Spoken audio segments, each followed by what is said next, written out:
Hey Fox, Head Drop Wrestling is back again and we've prepared a review for you of the latest episode of Smackdown which took place in Berlin. There was a lot of interesting stuff, but let's go through everything step by step.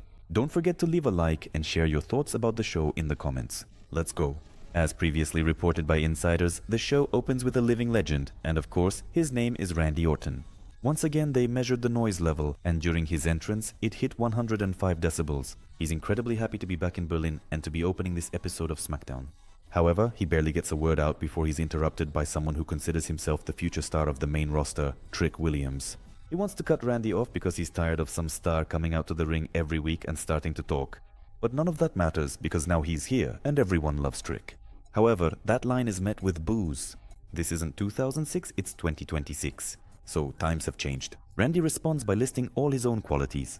Nevertheless, he thinks Trick doesn't have much brains if he decides to interrupt the Viper himself. Trick admits that Orton is one of the greatest of all time, but says he shouldn't be underestimated either. And it's only because Williams respects him that he came here and introduced himself. Randy replies that this isn't NXT, and since he's being so bold, he'd better be ready to get his ass kicked. Trick knocks the microphone out of the Viper's hands and nearly takes his head off. That's why he hits his signature digity from the ropes, setting up for the RKO. However, he's attacked from behind by The Miz. By the way, it looked pretty embarrassing. Orton handled that too and of course hit Miz with an RKO. That's how the opening segment turned out. Apparently they're setting up the Viper to be one of the main contenders to win the Royal Rumble. Whether that will happen or not, we'll find out very soon. But I haven't seen any news about what's planned for him at the main show of the year. And with that, the segment came to an end. Randy heads backstage, but he's interrupted by Rey Fenix's music. By the way, the best luchador is here for a reason, because last week a match was set up, the already attacked Trick Williams versus Rey Fenix. In my opinion, that's a good opponent for a main roster debut. It's a shame that nothing interesting is happening in Phoenix's career. However, time and again, he puts on matches of the highest caliber. And as you can imagine, today's match was no exception. And thank God we have a 3-hour episode of Smackdown, which gives the wrestlers more time in the ring to show everything they've got, so to speak. There were a few botches during the match, but for the most part they went unnoticed and were well covered up. So as you can imagine, I was satisfied with what we were shown. All this action turned into an incredible spot fest, which, of course, had to come to an end eventually. Trick Williams successfully caught Fenix in a roll-up and scored his first dirty win on the main roster, and we congratulate him on that. Backstage, Julia is being interviewed. She says that this has always been her title, and she finally got it back. Kiana James was chiming in with something, but she was barely audible. Tonight, Julia has a match against Alexa Bliss, and she's going to show her who she is and why she's the champion. Plus, she threw in a couple of phrases in Japanese, which is always a delight.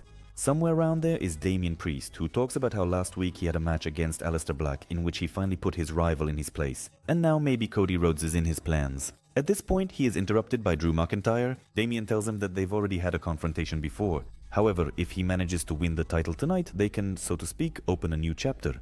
Now Drew starts talking about his match tonight. For several weeks now, he's been getting under Cody Rhodes' skin and trying to make him lose control of his actions. He's more than confident that his tactics will work. Yes, he's playing dirty, but he'll do anything for a title. In his very first match, he wants to win by disqualification, and then it's just a small step before McIntyre finally becomes WWE Champion. And now we move to Alexa Bliss, who is talking on the phone with Charlotte Flair. She's not feeling very well. She won't be present at the show today. Nia Jax and Lash Legend approach Alexa Bliss. Nevertheless, Bliss simply said that Charlotte had already dealt with her, so there was no need to continue the conversation, not even to start it. Up next, we have a women's match, Julia versus Alexa Bliss. I didn't expect anything from this match, and honestly, I didn't get anything either. The girls just showed off their moveset. Thanks to the time allocated for the match, they were able to show what they could do. But still, I can't say it drew me to the screen in any way. And it's as if it wasn't supposed to, simply because the match was set up for no reason and had no logic behind it.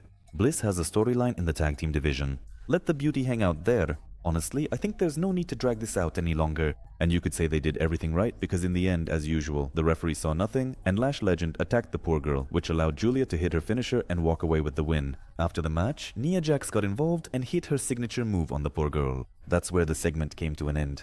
Backstage, we see Jordynne Grace signing a full contract with Smackdown. However, Chelsea Green shows up and says that there's no point in everything that's happening right now because she deserves her rematch. It just so happens that the interference can't simply end like that. So tonight there will be a match between Alba Fyre and Jordynne Grace. The women left and Kit Wilson came in. He demands a match against Matt Cardona because last week Cardona injured his beautiful nose.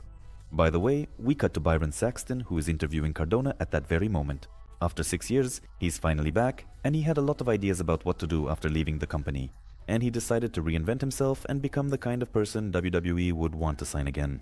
And that's exactly what happened. He interrupts the interview because he sees Cody Rhodes. He's looking forward to the main event and says he didn't just come back to the company for nothing. He wants to win the WWE Championship. Cody says he needs to settle things with McIntyre first, and then they can talk about a title shot. We had a lot of announcements on the show, and now we move on to one of them. Here we finally have a showdown between the two main factions of SmackDown, the Wyatt family versus the MFT. If anyone has been watching our reviews for a long time, they know that I have an extremely negative opinion of the latter, and in my view, they've never shown anything good. There were no such problems with the Wyatt family. In any case, I really liked how this match was put together and just how invested the fans were in what was happening. I don't know how much longer they're going to keep this going because it would be strange to end everything so quickly, but for now, let's just see what they're showing us. And I'm thinking that with so many people in this match, they could put on a pretty solid show. However, for some reason, they decided to wrap it all up quickly. Solo Sikoa decided to play mind games and took Uncle Howdy's lamp, which distracted him and led to him taking a finisher from one of the Samoans. After that, the Wyatt family lost. As you can imagine, no titles were on the line. Well, that wasn't necessary anyway, because here they were fighting for honor, which is much more important. Backstage, The Miz comes out of Nick Aldis's office looking pleased, and he's told that if he can get past a couple of opponents, he'll get his title shot and could become a 3-time Grand Slam champion. By the way, he was telling all this to Carmelo Hayes. The United States champion just laughed at him, and The Miz was replaced by Ilya Dragunov. Ilya says that he will continue his open challenge. And Ilya needs to have a chat with Nick Aldis about something interesting. We move on to the match that was previously announced. Here we have the full-fledged debut of Jordynne Grace, who had an excellent career in NXT and is now ready for the main roster. Her opponent is Alba Fyre, who as we know is only needed on SmackDown to lose. And surprisingly, it took literally 3 minutes for Jordynne Grace to secure the victory. As soon as she started heading backstage, she was interrupted by the music of the main women's champion, Jade Cargill. She asks, "Grace, do you think you're doing something special or showing off? You're on my show, and here, you'll be my bitch." I think their match will take place at Saturday Night Main Event, because there's no need to fill up the Rumble with that for sure. Backstage, we have an interview with Sami Zayn. He says that he'll be watching the show's main event and mentions that he wants Drew to win the title, because then he can finally beat him and become champion, accomplishing 2 things at once. Of course, tonight he'll be on the side of his friend Cody Rhodes, and he's definitely betting on him. Nevertheless, when everything is over tonight, he will go after the title. Not figuratively, but by getting right into the action. Backstage, Axiom is warming up. However, at some point, Axiom attacks his friend. But it turns out that Johnny Gargano is hiding under the mask. The real Axiom then rushes in and saves his friend. Let's not forget, we still have an open challenge for the United States Championship, which Carmelo Hayes is defending tonight against Shinsuke Nakamura. Insiders said it would be Kit Wilson, but I like this kind of surprise much more. The Japanese star works much better as a face, and the fans greet him incredibly warmly. That's why I think we should leave everything just as it is.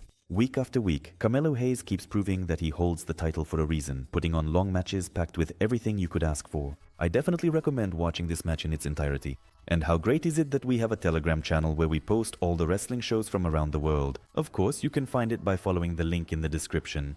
As for the match itself, the wrestlers really picked up the pace towards the end, and for a moment I even thought we were about to see a new champion. But honestly, I realized there's really no point in that happening. So everything ended exactly as it should have, because Carmelo Hayes pulled himself together and won the match, retaining the United States Championship. After the match, the wrestlers showed respect for each other by shaking hands. Backstage, Cody Rhodes gives his final interview before his match tonight. He understands what Drew McIntyre is doing and says that mind games might work on him, but that's just too easy of a path. Rhodes has been through a lot, leaving the company and then coming back here. Now he's a 2-time WWE champion, and nothing is going to change that tonight, that's for sure. We're shown a video of Nick Aldis, who reminds us that right now there will be a 3 Stages of Hell match with the WWE Championship on the line. And I don't think we need to spend too much time on this because we'll see everything for ourselves. Nevertheless, he has some news. On the next Smackdown, there will be 4 qualifying matches, the winners of which will go on to Saturday Night Main Event, where they'll fight for the chance to face whoever is champion at the end of tonight's show. In the first of these matches, Randy Orton will face The Miz, and in the second, Matt Cardona will take on Trick Williams. Damian Priest will go up against Solo Sikoa, and then Ilya Dragunov versus Sami Zayn. That's the card they've prepared for us for the next show, which, by the way, will take place in London. But we still have to wait a week for all of this to happen. In the meantime, we've reached the main event of the show. And by now, everyone has already said that this is a match under the rules of 3 Stages of Hell. The first match was under classic wrestling rules, which was fought fairly cleanly, although there were hints that things might get dirty. Drew McIntyre kept trying to provoke Cody into losing his temper and attacking him, but he just couldn't make it happen. By the way, they decided to make the last hour of the show completely commercial-free to give this match a more premium feel, so to speak. And to be honest, they pulled it off. In the end, the turnbuckle pad gets removed and the referee is distracted. At that moment, Drew hits a low blow and then lands a powerful Claymore kick which earns him the victory. Immediately, without any delay, we move on to the second stage where there are no rules anymore. On top of that, pinfalls can happen anywhere. Of course, this amused the crowd because they started fighting right among the audience. There were only a couple of nice spots there, and for the most part, it all came down to just exchanging momentum. We're all adults here and understand how wrestling psychology works. That's why Cody Rhodes managed to pull himself together and secured the second pinfall after hitting a crossroads right onto the commentary table. Honestly, it seemed to me that the champion himself suffered more from that because he took a hard hit to the head. And now we've reached the final stage of the match, which promises to be the most brutal. To be honest, when this type of match was announced, I was hoping for more interesting rules, but let's try to be satisfied with what we have. At this point, of course, the cage came into play, which the wrestlers kept using. Rhodes and Drew have had a pretty long rivalry, and they've had a huge number of matches. And I don't know how, but they managed to make me believe that today everything felt somehow special. I got really caught up in watching, because until the very end, I was hoping they would do exactly what needed to be done. But they didn't give us that moment, and the wrestlers spent way too much time in the cage. There were so many moments when I thought it was about to end, but nevertheless, the action kept going. At one point Drew was ready to win, but then a masked man appeared and attacked McIntyre. They didn't drag it out for long, and it turned out to be Jacob Fatu hiding there, who finally returned after being absent since October. For some reason, Cody Rhodes started getting attacked too, and a fight broke out between the faces as well. While all this was happening, Drew realized he had to act and simply climbed out of the cage. Yes, ladies and gentlemen, we finally have a new WWE champion, Drew McIntyre. I never thought I'd live to see this moment, but it finally happened. And the Scotsman got what he deserved. Some might say it was a strange victory, but honestly, nothing else could have been expected. I've said before that this was going to be a bit dirty, and the cage match was set up so that Cody Rhodes could lose the title without being pinned. Well, the first fall in the match doesn't really count. So they did everything exactly the way they needed to. And on this happy note for me, the show goes off the air. I really like this WWE tradition of having title changes during shows held in other parts of the world. And how great is it that it's not just some secondary title, but the company's main championship. Overall, Smackdown was solid this week, and the main event made me overlook all the negatives there might have been. It wasn't for nothing that I stayed up so late. I have to get up for work in literally 3 hours, and I'll be happy to read your thoughts about the show in the comments. This was Oscar Guardian with you. Bye bye bye. Alright, tonight I'm sleeping in a kilt. Lift it up, get the skirt, I'm going to be a Scotsman.